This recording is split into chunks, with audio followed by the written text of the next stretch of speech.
well, it is his history. Exactly. So I just wanted to show Lived that. it. Yeah, he lived it. Mhm. We're only reading this thing. True. He lived it, right? So I just want to get into the scriptures now. Or if anything else. You know what? We just went over there on it. No, Refresh real quick. Can you Take do a a look at refresh the real quick next- on what we just yeah, we just okay. went? Since we haven't gone too far yet. This book is called the Short History of the Cops and of their church, and it gives a little nugget concerning what the Israelites look like. Oh, the cops as in police? No, not cops, but COPTS, Oh, the Coptic, right? And so this is read this again. Know that the land of Egypt, when the Muslims entered it, was full of Christians. So when the Muslims or when the Muslims came in, remember the Egyptian brother says that when you have the Arab invasion, this is what they're talking about, the Muslims then came into Egypt. But it says when they came, it was full of Christians, right? Go ahead. But divided among themselves in two sects. So among these quote-unquote Christians were two sects, right? Go ahead. Both as to race and to religion.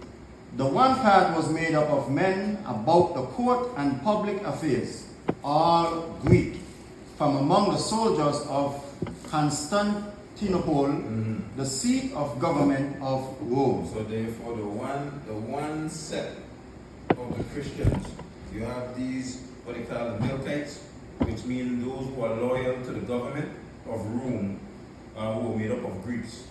That's the white man then, right? And then you have the next set. Keep reading that.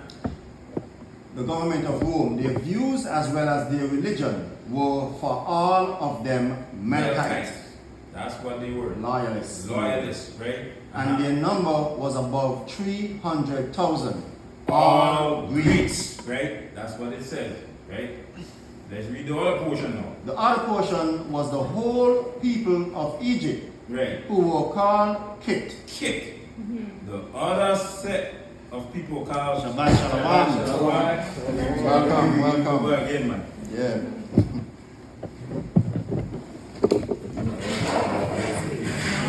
Later. Mom is on her way.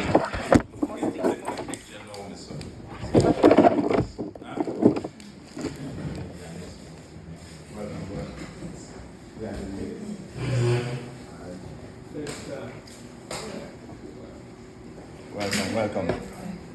Shabbat Shalom.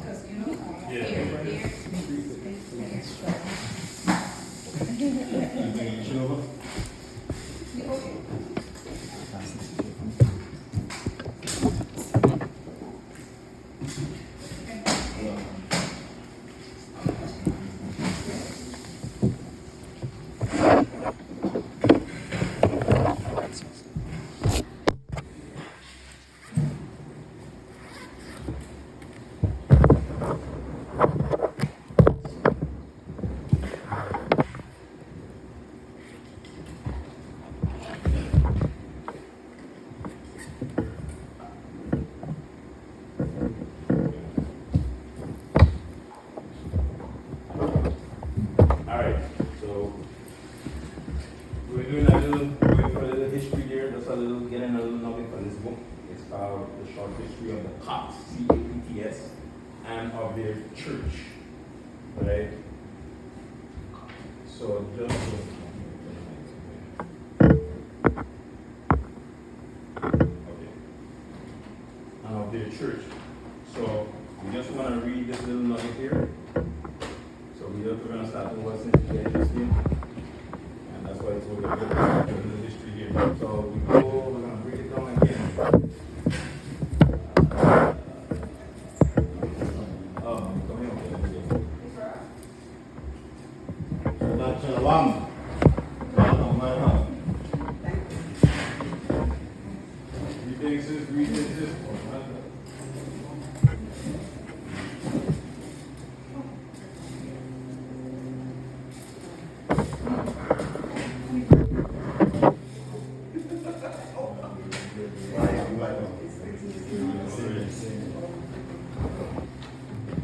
Alright.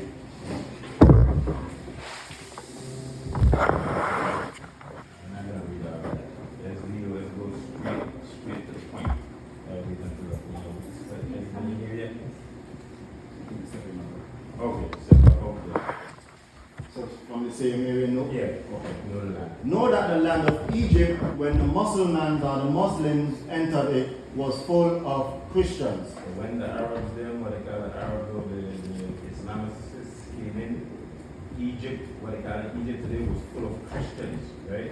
But divided among themselves into two sects, And these Christians were divided into sects, right? both as to race and to religion. Right. The one part was made up of men about the court and public affairs, all Greek, from among the soldiers of Constantinople, the seat of government of Rome. Their views as well as their religion were for all of them Melchites. My meaning, this group of Christians, right? When the Islamicists came in, you had these two sects of Christians. One of them was called Melchites, that means loyalists. They were loyal to Rome. They were Greeks, and they were white men loyal to Rome, and ruling over Egypt at the time, right? Now go ahead. The number was above 300,000, all Greeks. Right. The other portion was the whole people of Egypt. Now the other portion of Christians were the whole people of Egypt. This is the masses now. This ain't the ruling class of people. This is like how the rest, like how you have the ruling class that don't look like you, they run the economy here. And then you have the masses, which is the black people. Always at the bottom, right? So you have the whole of Egypt now. The other portion was the whole of Egypt Who were called Kit and were of mixed descent, Right. among whom one could not distinguish Copt from Abyssinian, Nubian, or Israelite. So among these Christians, you had these of mixed descent, among whom could not distinguish Copt from Abyssinian, Nubian. When you hear Nubian, you tend to come to the mind black people or Israelite. So that means all these people who fill up Egypt were black people, which include the Israelite. I just want to take notice because that's my main focus here. That the Israelites were in Egypt at that time and they were practicing the religion of Christianity. Right? The same way how today we practice the religion of Christianity, but we are actually Yashvalites, right? So I just wanted to, you finish reading out this here? And they were all Jacobites. Some of them were writers in government offices, others were merchants and tradesmen, others were bishops and presbyters, and such like. What is presbyters now? I'm guessing something to do in the church? Yeah. Okay. That's right.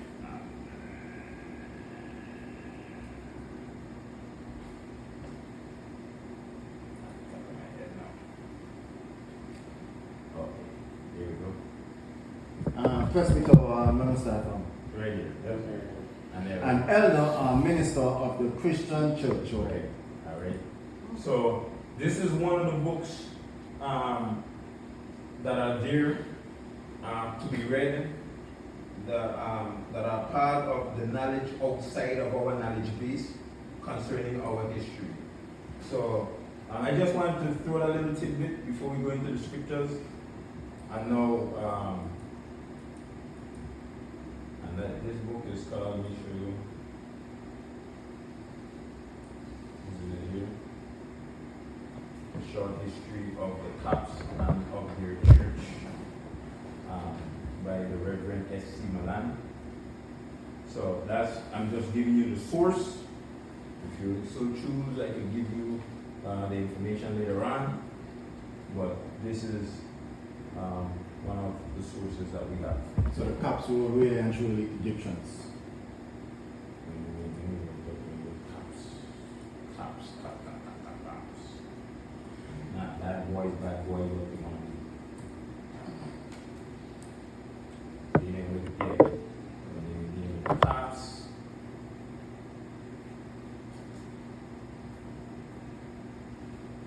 Did you read that?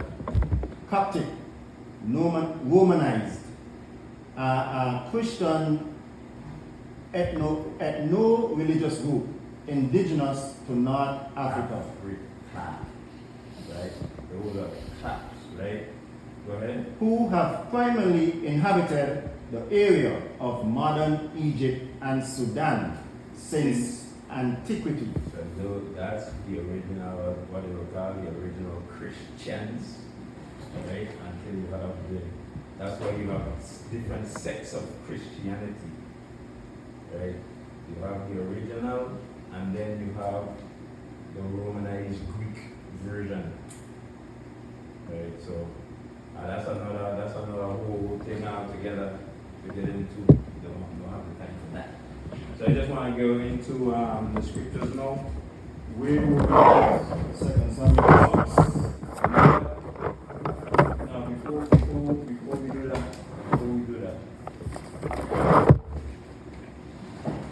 what else can you like our study we did last night? I just wanna make sure that you're able to defend your position concerning what we studied last night. And I would like to hear from you, what you learned last night. And if you could share it with all of us, that would be good. Well, I learned that, with some things, as it's written, and people read it, and the way I feel, some things they read and they don't understand the read. And like as you were saying, that could word again, and like the one you read, how it stuck there, where it said if a man desire officer, a bishop, have one wife. So I feel, why they gonna write he can only have one wife if everybody else couldn't have number one anyway. Right. See, and that's why I like listen real close, because when the word speaks very clearly. But we got to have an ear to hear, and that's why I like listening. I don't like what you call them sheep got through, and then trying to ask more questions when you were at. There's nothing wrong with asking questions, but when you try to break something down, you got to let you to break it down. Right. And that's how we learn from it. And like I say, I like coming because a whole lot of people, they look at this thing, they just only going by, not even what they read because they read it and you don't understand. And that's why, like I say, that's why I asked you to search for me, because I know that you go back in history. And these things was written before time for us, so that's part of the history. Yeah. So that's why I asked you to go and check it for me, because like I say, I can read things, and that's why when you say that you came to a point you had to wake up, and that's why I feel. So I say, I need to get someone else to understand. And I'm not a person like saying, I think I know everything. Because like you say, and just like you say that how and that part too, it was so much come out. Yeah. So much Yeah. come out, and it's good because certain things, like I say, I'm 67 years old, and a whole lot of things that come out, I learned from it. And like when you were saying one about the prophet and all of that, well, and I never thought, and like I said, I speak the truth. I never thought it that way until last night when you mentioned the reason why, still, because the people had asked for when I remember how they asked for the king, but it never registered in my mind. Same thing happened on the prophet. So what he gave them what they want, but yet they still wasn't satisfied. And like I say, that's why me, I only can speak for me. That's why I want to be real in the whole thing. And I want to get the truth out of it all, because I want to be right. Don't want to, and like you say, all these, and even when I go back home, when they bring up certain things, all these things rest in the mind. I've been told anyway, you got a mind like an elephant. And when you come down to the word, if an elephant means don't forget nothing, remember, everybody should have a mind like an elephant did. Right. Because when I come down here, I remember all these things I seen, and our classified to me is good. It makes you speak when you don't even realize it. Like I was telling you, certain things were said, and the guy say something about me being here and hearing this. I speak up. Nice. I speak up, and like some things you said, like when I go down Brenda's house and I listen at when you doing it, she showed me some of the things you sent, like how that one guy, how they was on some kind of show. The man down there, he eating a banana, let him feed a banana, Yeah. and he was saying, the other guy, he was fooling around in his seat. He just worse, like the man said, and right. He just worse than them is because he should have said something. He belittling himself. And like you say, all these things, and I never be truthful, though all it, I was raised up in trying to serve the high power. Yes. And I done learned a lot by coming down here. And like me, I didn't know black people be truthful. A whole lot of people, oh yes, I know that. But Yeah, I'm gonna be truthful.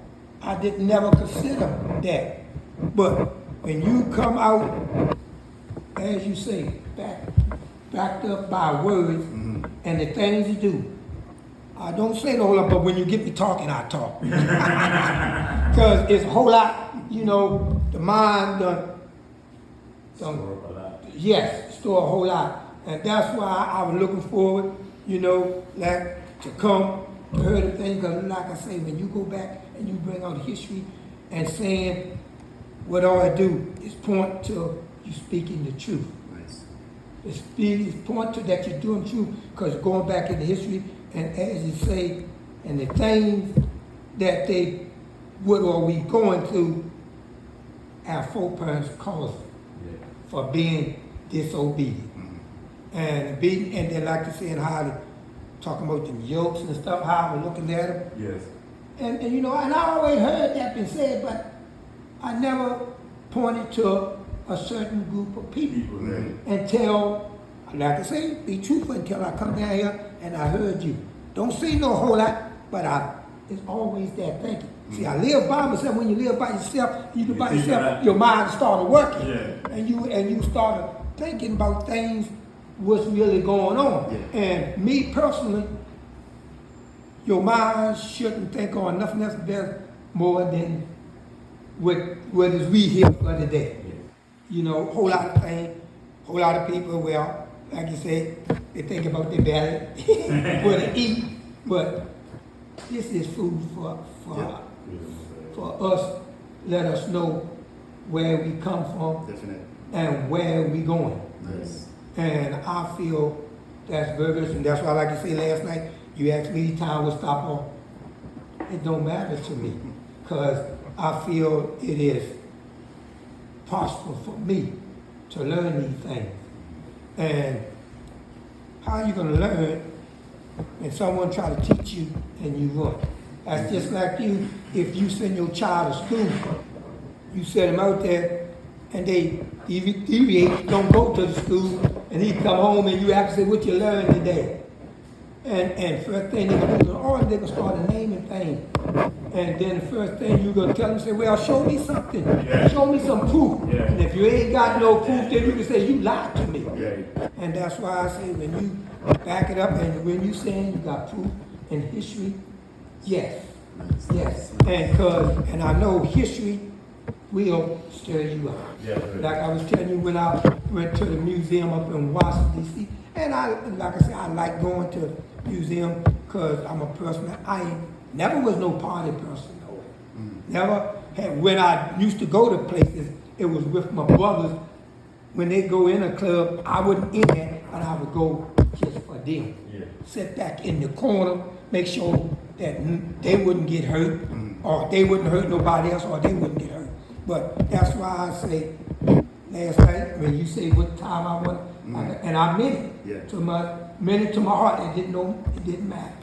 It didn't matter to me because it was something that I was hungry for. Yes. You know, just like when you sit down, want to eat, you want to be full. Yes. You sit at the table to eat, and if you eat and you're gonna be full, you can say, what's going on? And I want to be fed the truth. Nice. You know, being serious, want to be fed the truth, because some things, some say, well, you're better off not knowing. I don't feel that way. I don't feel that way. I feel if I don't know, I'm missing something good. I'm missing something good. And that's why when like I said, when it's time to come here, I get me a little nap, so I won't, because I know the enemy will try to make you tired, to try to make you don't want to Yes. hear that. Yes. And that's his job. Yes. And I like hearing things, because when you go out there, you got to be prepared. Yes. And if you ain't prepared, they will tear you up. Yep. And I do, and I enjoy being with y'all. I really do. Yeah. I enjoy because I want to, like I say, I want to build in a way like you was building that last time, and I will never forget it. And doing things, will say, well, you done said it so many times, but being true, I want to be in the city lights. The light is there where there is much. Yep. So I want to be in a way so whenever I ask him for something, before I even ask him, he done already done it. Yeah. And I know he gonna give me the best. Yeah. He gonna give me the best. And I could go on and on, but I don't wanna hold him over, because I come here to hear the word. And I really, and not just because I'm sitting there, don't think I'm not enjoying it.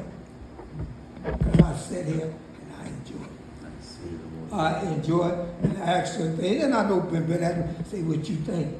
You know, you got to, because a little bit I do know. Not possessing, I know no whole lot.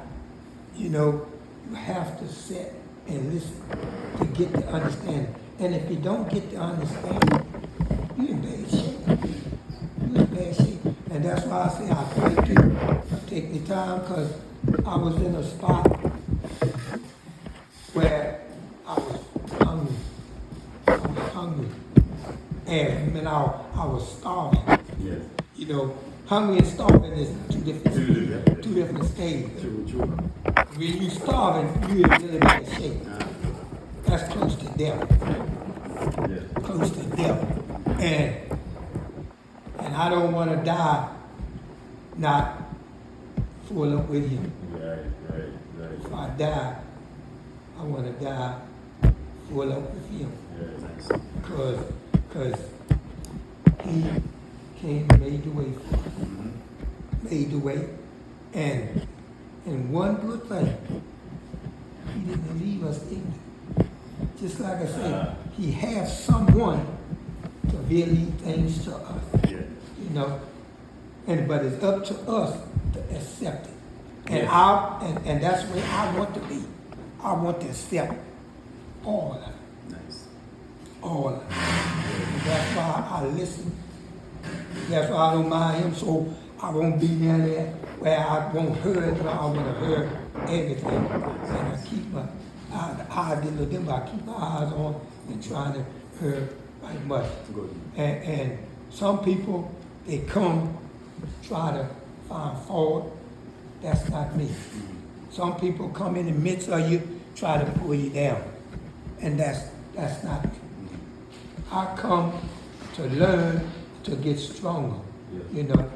And that's where I feel that's the way he wants us to be, to come together and help one another. Yes, definitely. And help one another where we can come to be stronger. But I'll stop, but I could say a whole lot, cause the thing last night went on, I enjoyed it. Yes. I'm sorry that you're there, cause you was trying to get it go on, but I thought about you, but I was still feasting. Good. I was still feasting. Yes. I was still feasting, and when you can feast, and that's why I say it didn't matter the time about me. Yeah. Because, you know, went home, slept good.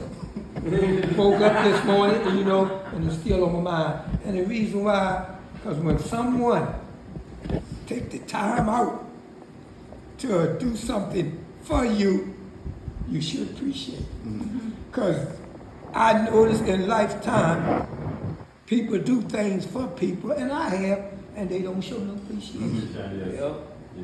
They don't, and they don't show appreciation, but I appreciate it. Nice, man. And I love you all. Glory. I love you all. Wow.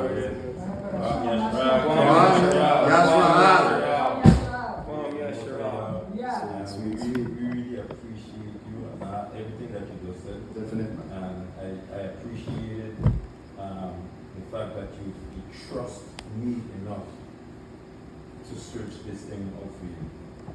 That you saw something in me, that you had that trust and that belief.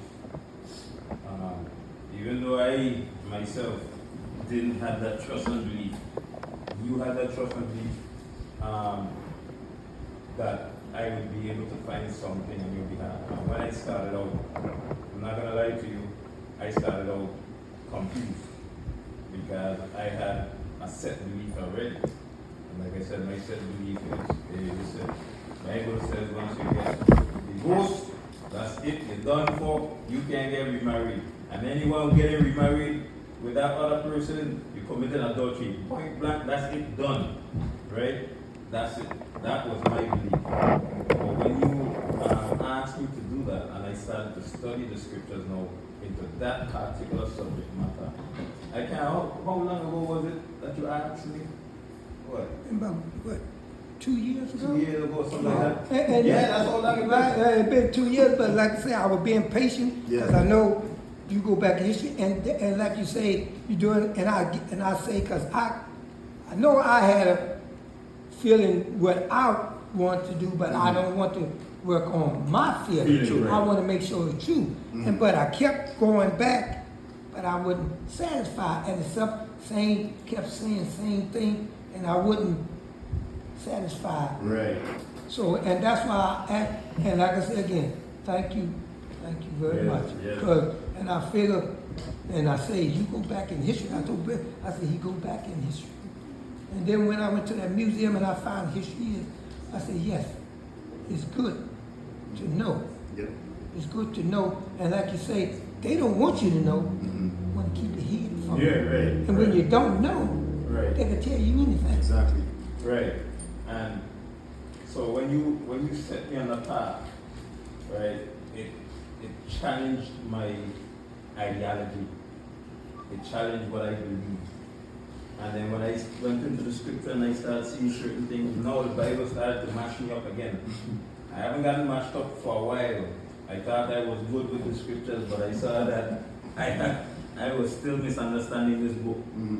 And it helped me to come to a greater understanding of what the Bible is actually teaching. Even coming to the understanding that the very tribal names that we have all came from women rivalry. Okay? Nothing but women rivalry, and we went through it last night. And that's and like I say, I'm sorry y'all missed it.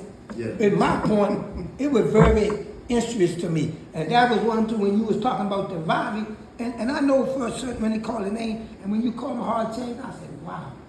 I said I didn't sit up, but I was in myself. Yeah. I said, wow, with all them the name came for something. Yes. And like you say, if you read them, you say it tells a great story. Yes. So you know I wouldn't. So you know I would listen. Excuse me, you're talking about Leah and Rachel? Yeah, Okay. yeah, right. Okay, Zilpa. Okay, I wasn't here. Right? And I also, I was able to, when I went in, I was able to find the part that I was looking for when it talks about the taxation of what? Yeah, that's, let me see. Is it here? Okay, here it is. Right? Taxing polygamy, as we call it, right? Just read, this is the reason. Yeah, this is the reason why the United States or the Western world don't want More than one wife. right. No.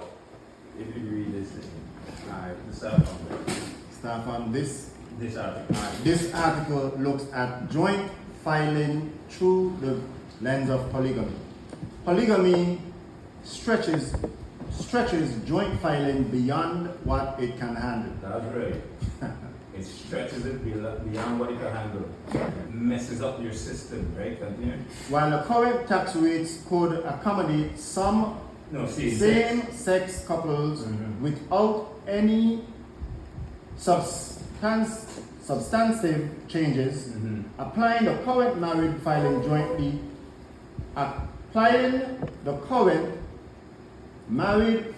jointly tax brackets to polygamous taxpayers would have unjust results. Results. That's just the bottom line to all of this reading here. The bottom line is when a man have more than one wife, they can't tax you as good, and they will be losing. And for them, that's unjust, right? For them, that's unjust. So for them saying you can only have one wife, To their benefit. that doesn't have nothing to do with the sanctity of marriage. Absolutely nothing when it pertains to the United States corporation. All right. So I just wanted to bring up that facts. Okay. I'm not the one writing these things. These things you can research for yourself and read on these topics. And I had to go do that route.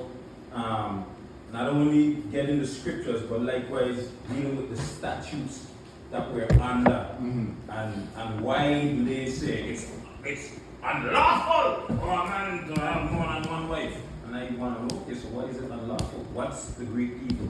What's going on here? So that's why I have to check all these things. And I said, I thank you, Walters, for putting me on the path, because I would have never ever in my mind think of doing this study.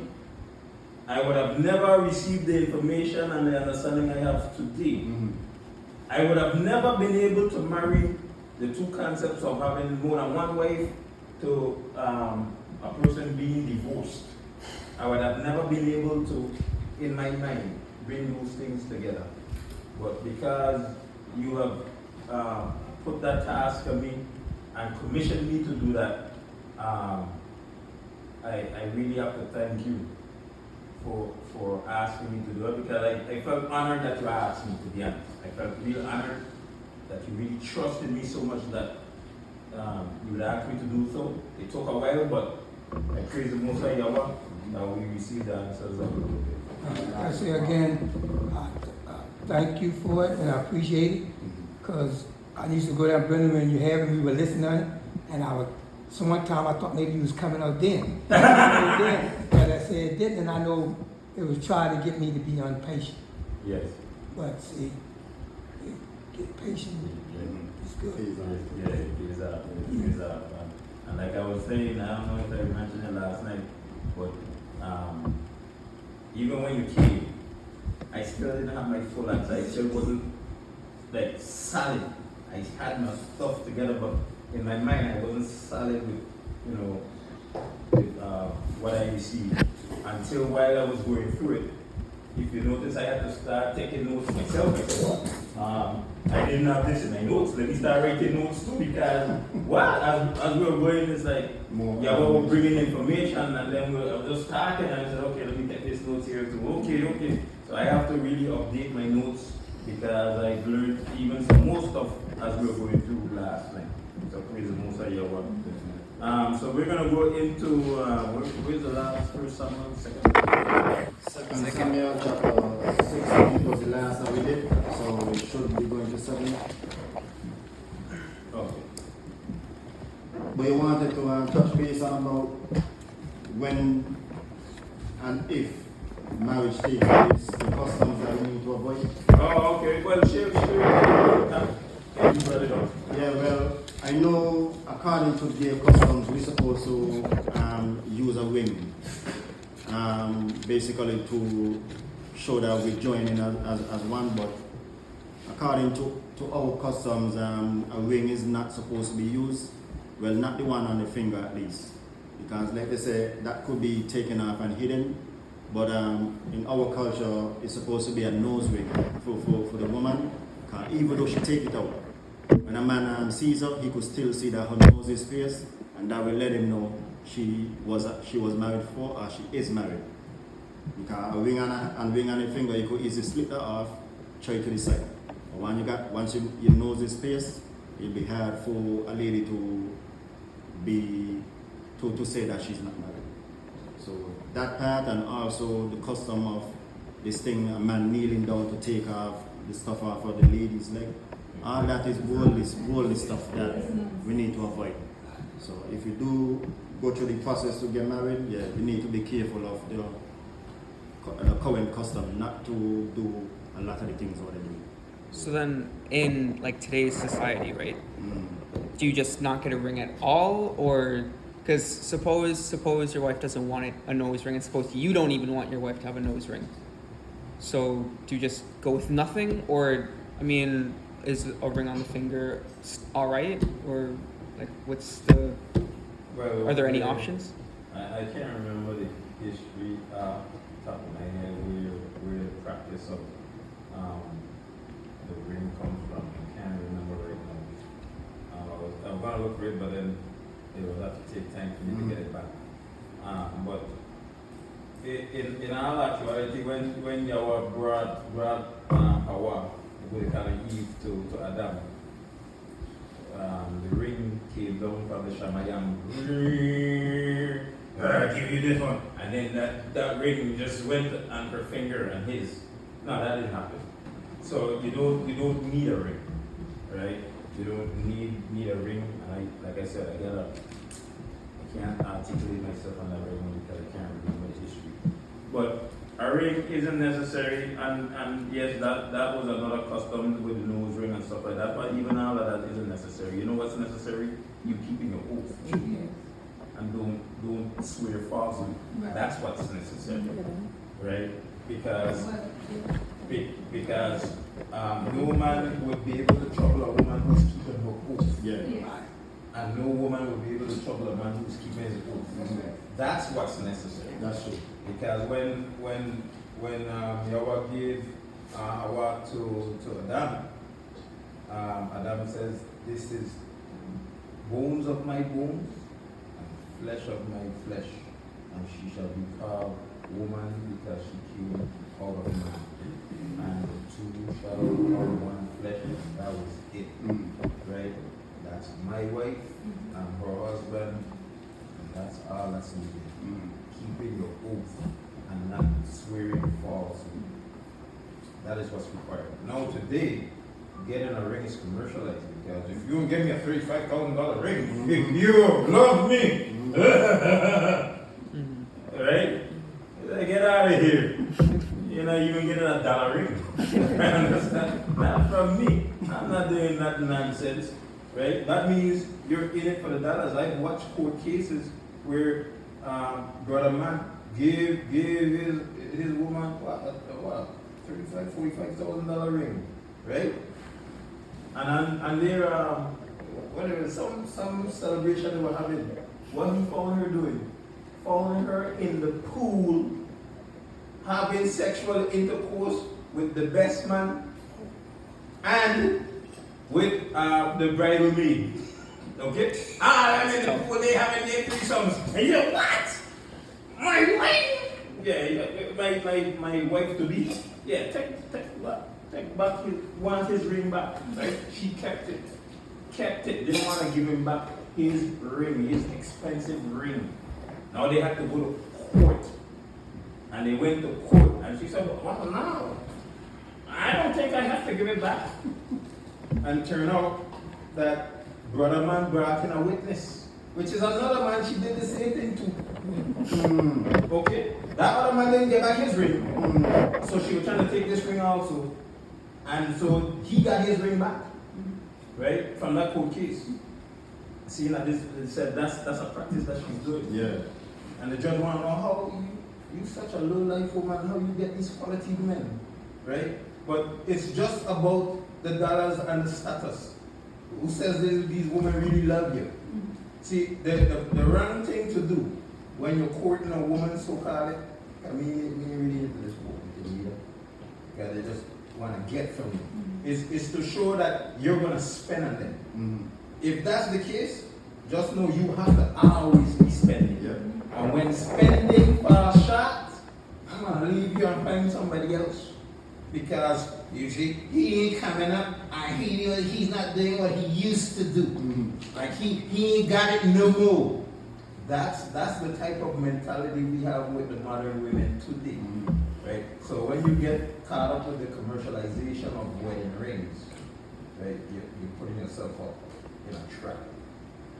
Right? And especially when you know find out that this woman sleeping with the best man or whoever, what you're gonna do with your $45,000 wedding ring, engagement ring. What's the purpose of that? You get an engagement ring and then you gotta get a wedding ring. And then after you gotta get a wedding ring, then you gotta get the expensive house with the mortgage. And then when you get the expensive house with the mortgage, you gotta get the expensive car with its own mortgage. Then when then what? And then you have all these, then your bills piled up. But you gotta keep the status. And that's how this world will have you, entrap you in what they call marriage. And let's don't forget it's all about the dollars. And what government will do now, okay, we're spending, now it's time to break them up. Break them up, make sure, hey, listen, we pass a bill. You see, no fault divorce. And then what the woman does when she gets into a feeling, I don't want to stay in this marriage anymore because you're not the man that you used to be. Whatever excuse she gives. Then no fault divorce, file the divorce. Now it's time for that man to pay alimony. Dollars, not a shishing. And when shishing gets who's getting a piece of that cut, the very government. Time for child support, shishing. And guess where that fund, some of that fund going? It's on them judges. My retirement getting fat. And more I could stick it to you. Because you fall for my trap. We getting fat. And them man under those black dresses, them man getting fat with your dollars. So you can't get yourself caught up with this system. Because like I know, this system deals nothing but with Federal Reserve notes and credits. Yes, sir. Alright? Alright. So, anything else? I'm good. Alright. So 2 Samuel chapter 7. Everybody agree? Did we complete chapter 6?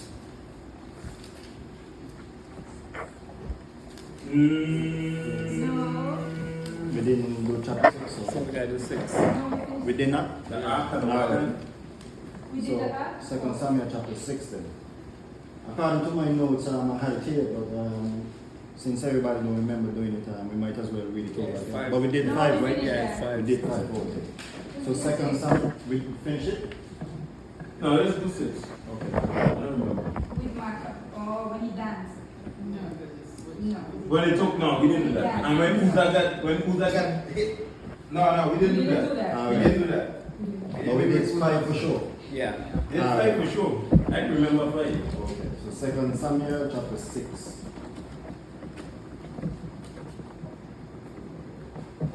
So that's page 504. Page 504, correct. Alright, so 2 Samuel chapter 6 reads, Now David again gathered all the chosen men of Yashaal, 30,000.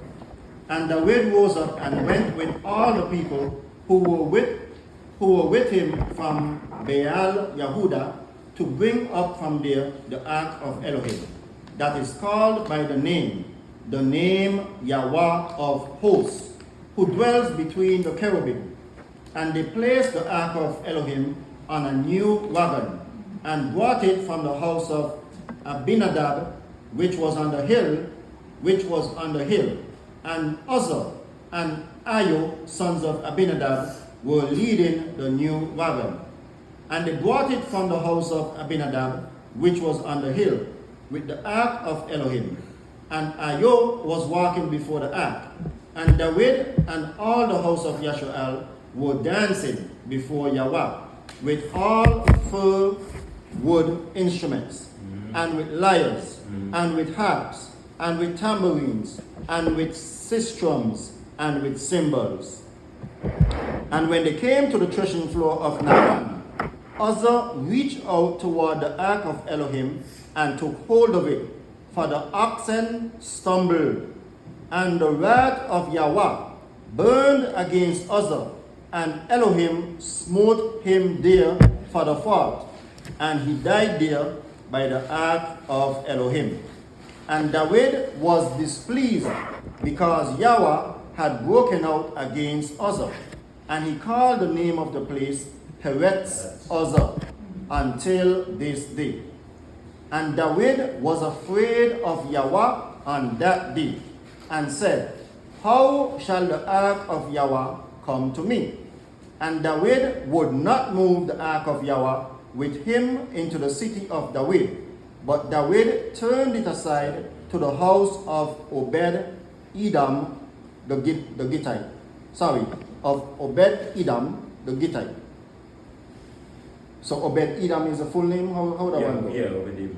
Okay. Obed-Edom the Gittite. And the ark of Yahweh remained in the house of Obed-Edom the Gittite 3 months. And Yahweh barak Obed-Edom and all his house. And it was reported to Sovereign David, saying, Yahweh has baraked the house of Obed-Edom and all that he has, because the ark of Elohim, because of the ark of Elohim. David then went and brought up the ark of Elohim from the house of Obed-Edom to the city of David with rejoicing. And it came to be, when those bearing the ark of Yahweh had gone 6 steps, that he slaughtered bulls and fatlings. And David danced before Yahweh with all his might. And David was wearing a linen shoulder garment. Thus David and all the house of Yashual brought up the ark of Yahweh with shouting and with the sound of the ram's horn.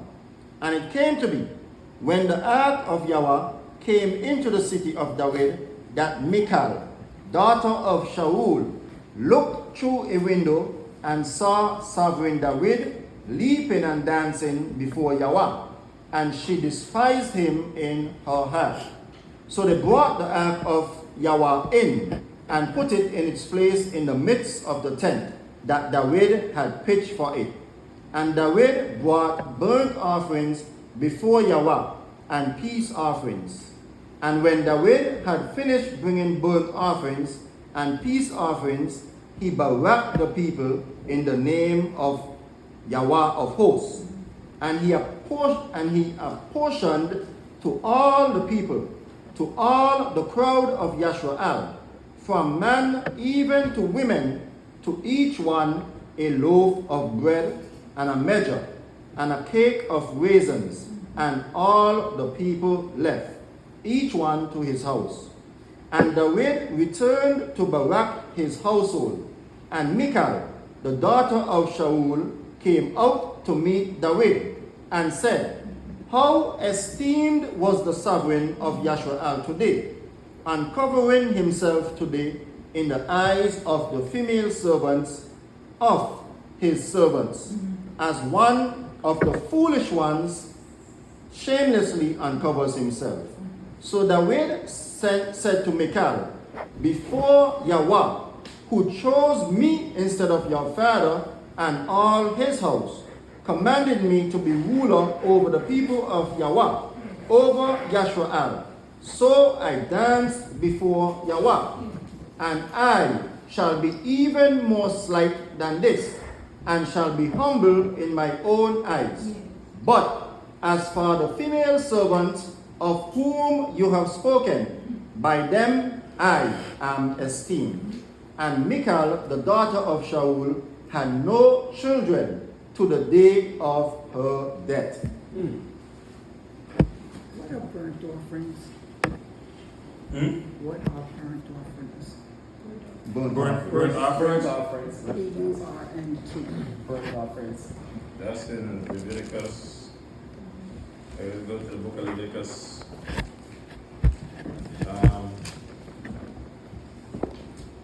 Start from Leviticus chapter 1, start from verse 1. Leviticus chapter 1, starting at verse 1.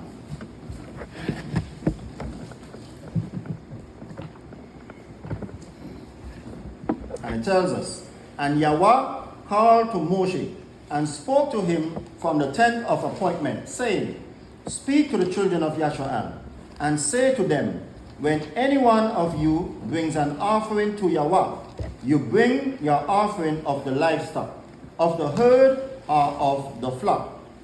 If his offering is a burnt offering of the herd, let him bring a male, a perfect one.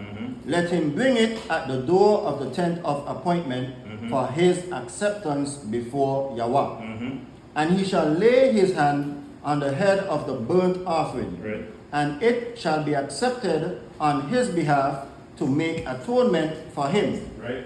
And he shall slaughter the bull before Yahweh, and the sons of Aharon, the Kohanim or the priests, shall bring the blood and sprinkle the blood all around on the altar, which is at the door of the tent of appointment. Well, they have to make atonement. If you break down the word atonement, it's at one meant, right? Because when you're separated from the Most High Yahweh, you want to become one with Yahweh, and it's done through the burnt offering system that was instituted. Now that was considered, these burnt offering system was considered the schoolmaster as in the scripture. Shalom. Shalom.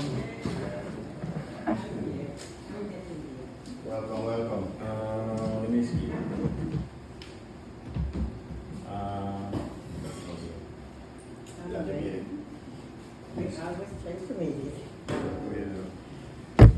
Greetings, man. You don't want to hana I want it.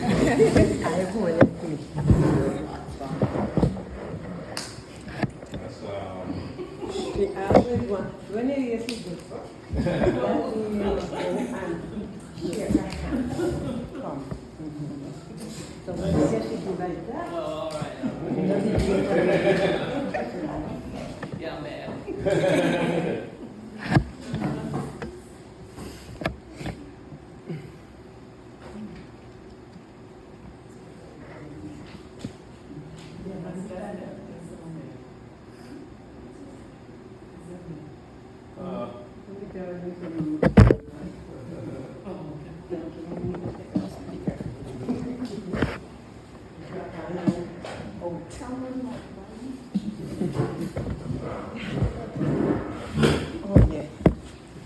okay, the sacrificial was instituted to the nation to be somewhat of a schoolmaster to the nation. You can find that in the book of Galatians, chapter 3. So from what we just read, does it have to be a bull or could it be another animal? Well, you can have, let's read that also. It was mentioned in Go, the same. go to verse 14. Yeah. Of 1? Yeah. Yes. Okay. 160. 162. Leviticus chapter 1. Going to verse 14 now. We have bowls, and you can read this here too. Chapter 1. As a matter of fact, just keep reading from where you stopped off. Okay, from verse 6. Okay. Alright, so continuing from chapter 1, verse 6. And he shall skin the burnt offering and cut it into pieces. And the sons of Aharon, the Kohen or the priest, shall put fire on the altar and lay the wood in order on the fire. And the sons of Aharon, the Kohanim, shall arrange the pieces with the head and the fat on the wood, which is on the fire on the altar. But its entrails and its legs he washes with water.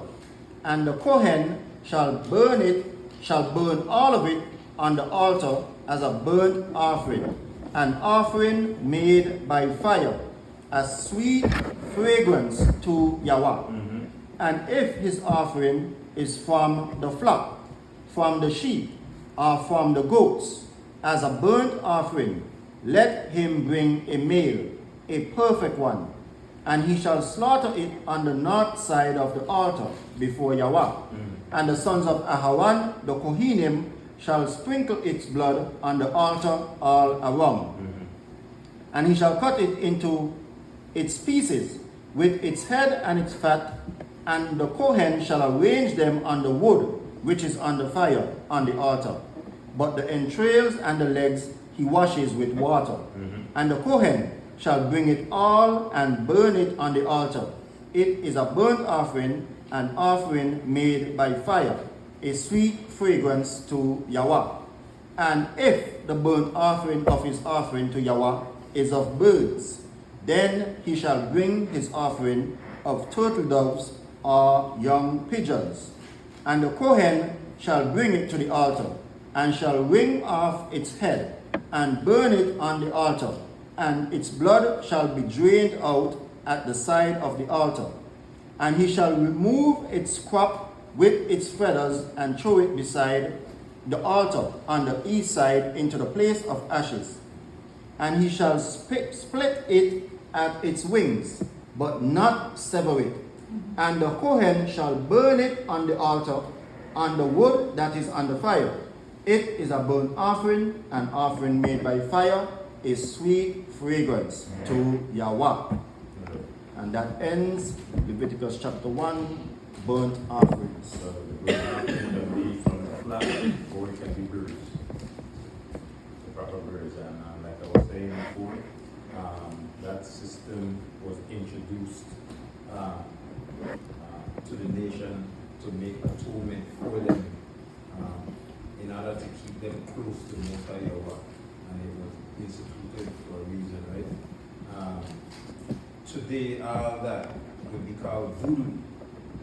When the Europeans go and see our people doing these things, this is like voodoo thing.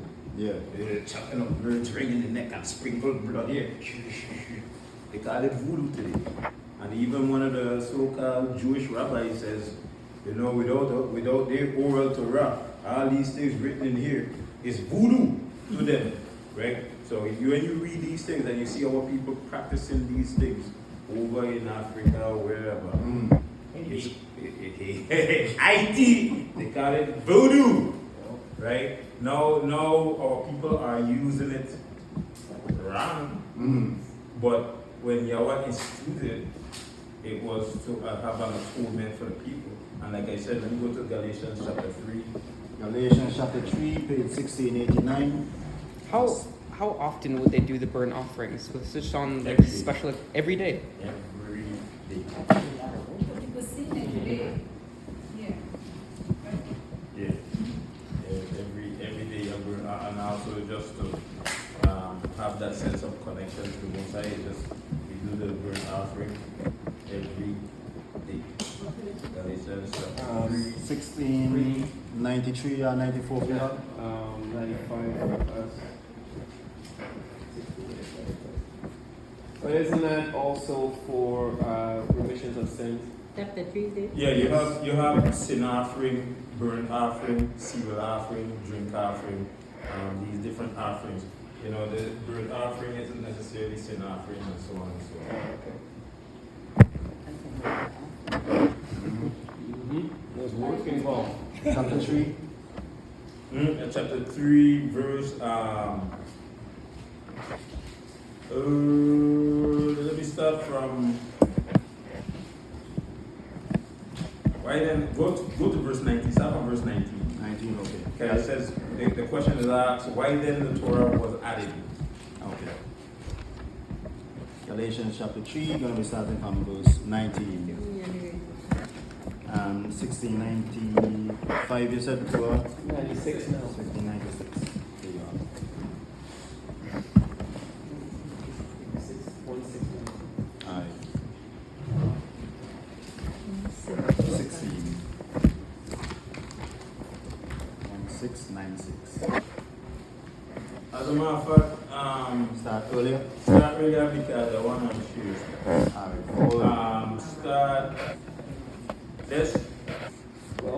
let's start from verse 15. Okay. 12, you said 12? You want to start from 12? Okay, start from 12. Thank Okay, you. okay. Start from 12. That's a good start. Yeah, that's a good start. Let's build it up. Yeah. Because there's something I want to explain. Hey, listen. Okay, let's start from Genesis. Let's start reading this one.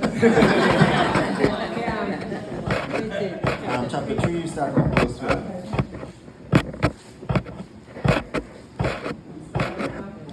verse 12.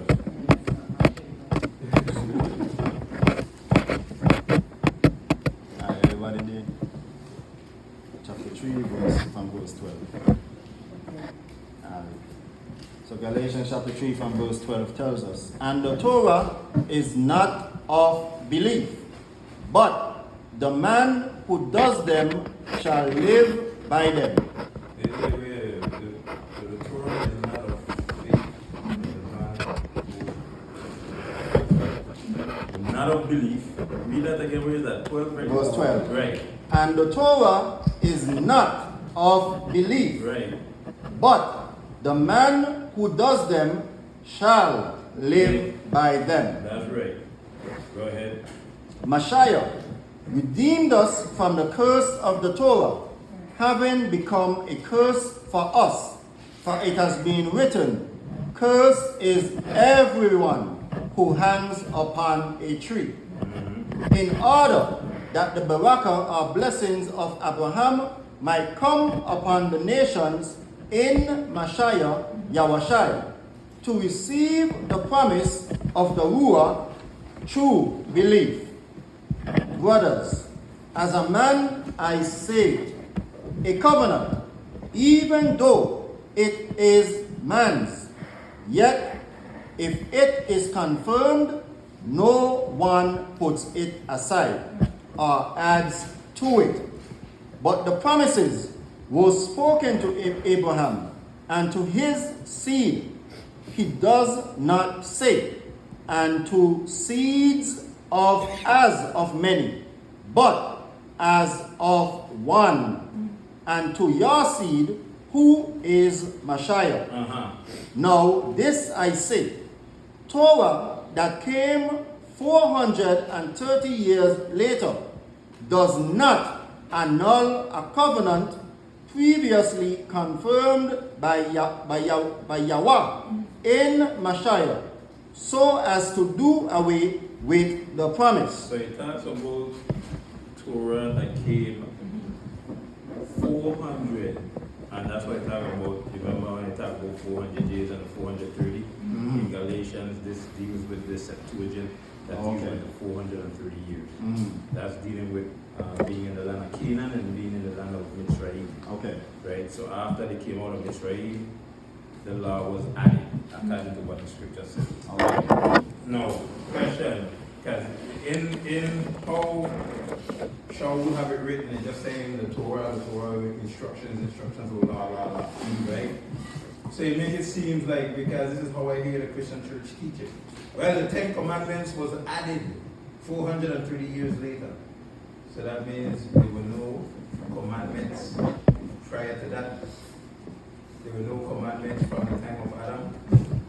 There were no commandments given, no. See, that's a misunderstanding. When it says, when it talks about, and the Torah is not of belief, but the man who does them shall live by them. It's like, okay, so if you don't murder, that's not of faith. That means, what does that mean? So there's a lot of things how Shaul wrote his letters would be kind of confusing. Yeah. But what was added 430, and it says, and it was added because of, let's keep reading. That the Torah was added for a reason. Verse 18. For if the inheritance is by Torah, it is no longer by promise. But Elohim gave it to Abraham through a promise. Why then the Torah? It was added because of transgressions, until the seed should come to whom the promise was made. And it was ordained through messengers in the hand of a mediator. Right. So this Torah was added, was given because of transgressions. Wait a minute. How can you give the 10 Commandments? If it's the 10 Commandments now, how can you give it because of transgression? If there is no law, then there is no sin. Isn't that read in the book of Romans? So what law is this talking about? This is talking about the law of sacrifice, the burnt offerings and stuff like that. That is what was added 340 years after they were in the land of Canaan and in the land of Mitzrayim. Okay. And they came out to be a nation, and then this law was given to them because of them transgressing against the law of the Most High Yahweh. That's the proper understanding into understanding this thing. So if that is not of belief or faith, that means when you do this thing, you have to live by it. If that's how you live, because remember, we just read when you do the burnt offerings, it's to make atonement. So therefore, it's not reliance on your faith in Messiah. It's on reliance on you going through the practice of dealing with the burnt offerings. That's what that was talking about earlier. So for you to really understand what is written in Galatians. And keep reading this thing up. Would you then say that we're talking about the works? Yeah, because that is the works of the law. Right. That's the works of the law that you're going through, doing the burnt offering, the sacrificial offerings, doing the pigeons and the goat and the lamb and the bull, blah, blah, blah. Right? So yes, that is the works of the law. So when the Christian church teaches it, they teaches it as though, you see, if you believe in the 10 Commandments, it's not of belief, it's not of faith. And then you say, well, I don't think you know what you're talking about. I think you get something mixed up because Shaul just simply write law. But even Yahushai, when he says, have it not written in your law? And then he quote the Psalms. The Psalms is law. Whatever comes from the Most High Yahweh is law. So you gotta take it contextually.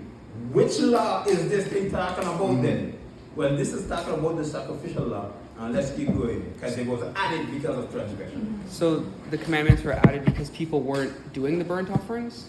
No, commandments wasn't added. It's the burnt offerings were added because people were breaking the commandments. Okay. Yes. They were doing transgressions. Sin. Yes. Did, Against the law. That's in the law. did they know the laws that they were breaking? Yeah, for instance, okay, okay, good question. Let's deal with Ahimelech. Remember Abraham? It's in Genesis? Abraham, his wife. Yeah. Let's deal with that. Yeah. Where is that? Genesis, early or late. Not really. And I'm gonna ask a question.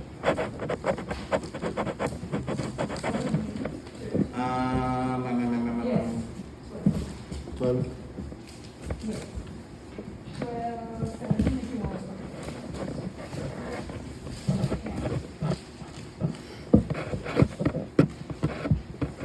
Is it one? From 9. Nine? Remember, is that Ahimelech we're doing? No, I'm not dealing with Pharaoh. So 15, right? Yeah. Genesis. I think 15. When they went with Any 15, I think. Let me see. where's the Abraham, the Hebrew?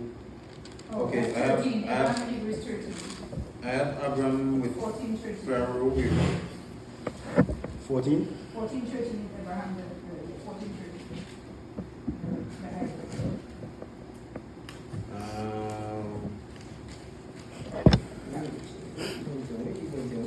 Come on, man. Where you went there? Okay, that's in verse chapter 20. Oh, okay. Yeah, Abimelech. That was the key.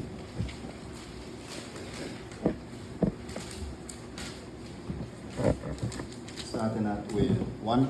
Yeah, start from verse 1. Let's get the full story. So to answer the question, you gotta answer it full. Yeah. So what? Ask the question again. Did they know the law that they were breaking? Okay, good. Let's go now. So Genesis chapter 20, starting from verse 1, tells us, and Abraham departed from there to the land of the Negev, and dwelt between Kadesh and Shur, and stayed in Gerar. And Abraham said concerning Sarah his wife, she is my sister. And Abimelech, sovereign of Gerar, sent and took Sarah.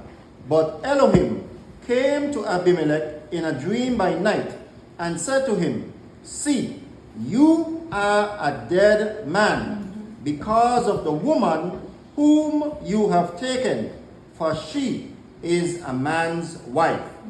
However, Abimelech had not come near her, and he said, Wait a minute, so who came to him in a dream? Yahweh. Yeah. So Yahweh came to this man in the dream Right. and let him know, hey, listen, you are a man's wife. Right? Keep going. However, Abimelech had not come near her, and he said, Yahweh, would you slay a righteous nation also?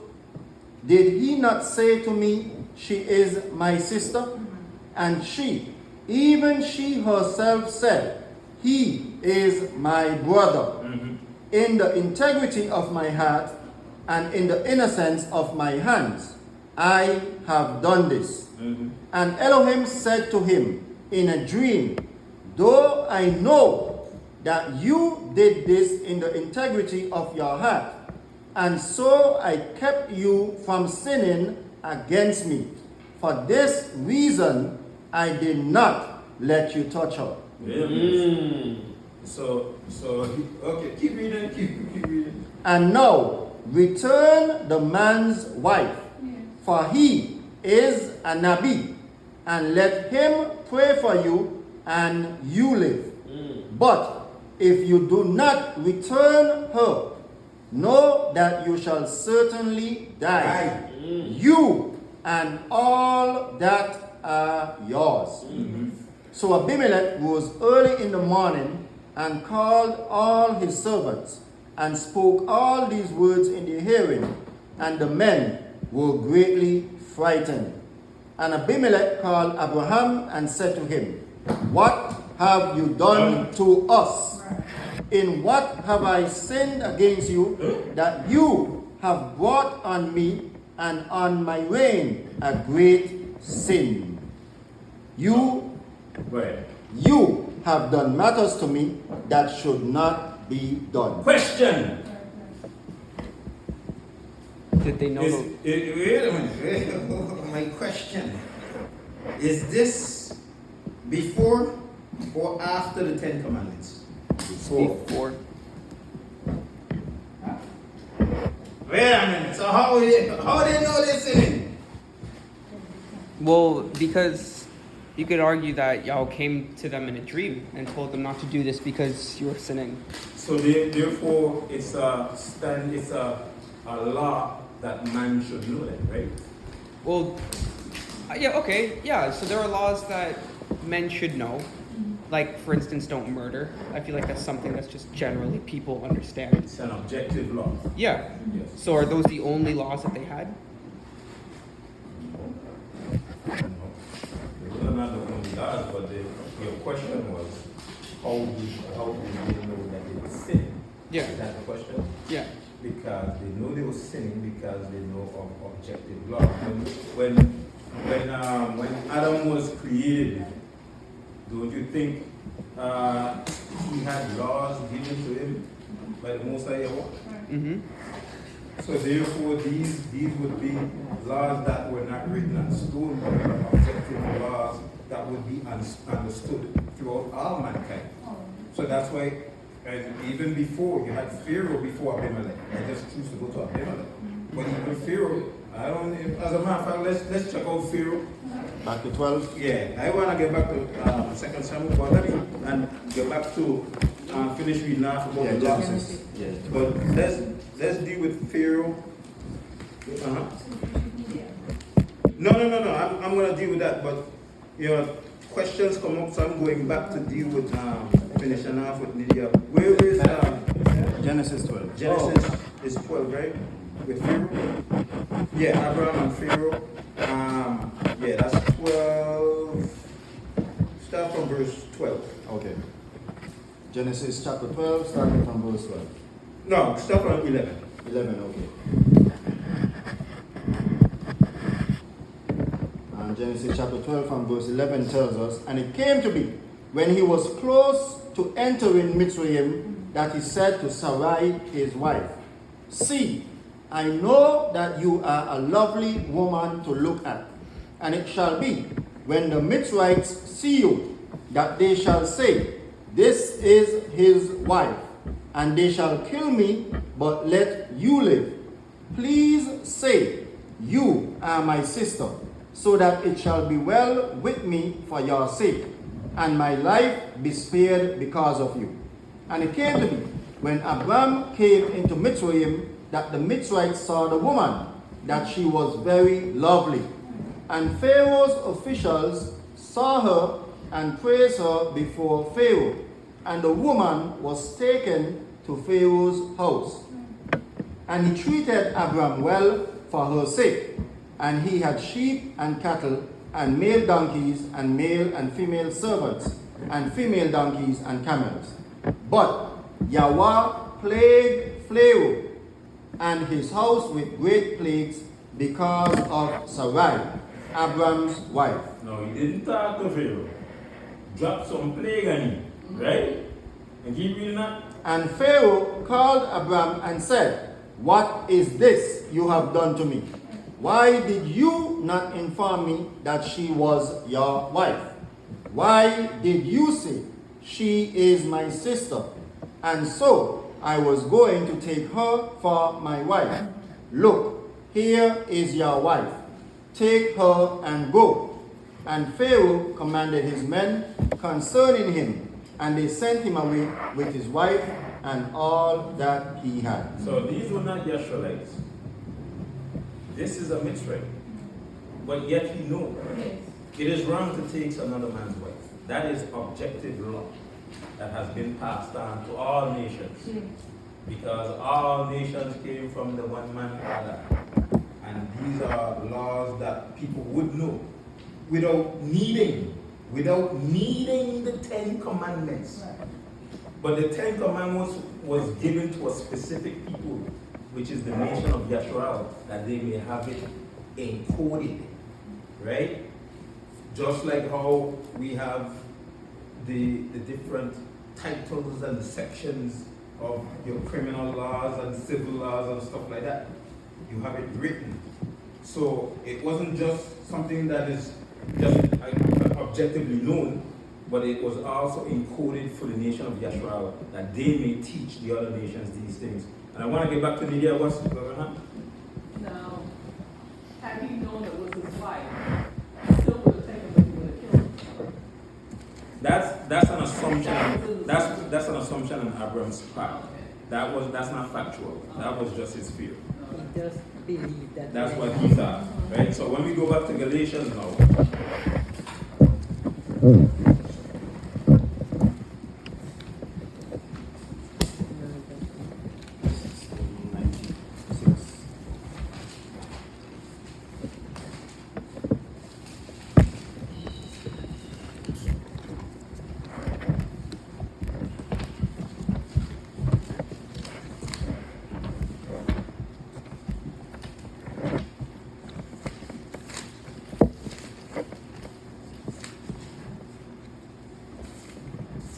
I continue from verse 20, Galatians chapter 3. From verse 20 it says, The mediator, however, is not of one, but Elohim is one. Is the Torah then against the promises of Elohim? Let it not be. For if a law had been given that was able to make alive, truly righteousness would have been by Torah. But the scripture has shut up all under sin, that the promise by belief in Yahushai HaMashiach might be given to those who believe. Now you have the Messiah being introduced here. But the scripture has shut up all under sin. So if all are shut up under sin, that's why you have to have the sacrificial system that will help make atonement for those sins. But here it is, it says that the promise by belief now. Now we're talking about the promise by faith. In Yahushai, HaMashiach might be given to those who believe. Continue reading 23. But before belief came, we were being guarded under Torah. So before the faith in Yahushai, before the belief, see, how he have it written is out before the belief came. But he already introduced Yahushai before. So before the belief came in Yahushai. Read again. But before belief came in Yahushai HaMashiach, we were being guarded under Torah, having been shut up for the belief being about to be revealed. Therefore, the Torah became our trainer unto Mashiach, in order to be declared right by belief. So how were they declared right before? They were declared because we just read, these burnt offerings is to make atonement. Now we don't do burnt offerings. Now because we are made right through belief or through faith, as they call it today. So no longer you are, because when they talk about the sacrificial is ended, not really, because I asked a brethren, as a matter of fact, you were there. Remember when we were in Princess? Yeah. I asked the brethren, is the sacrificial done away with? He said yes. He mentioned that he's some preacher, pastor, something he was. Well, he said yes. Sacrificial system is done away with. So I asked him, are you covered by the blood of Jesus? Yes! So I asked him, how can you be covered by the blood of Jesus if the sacrificial is done away with?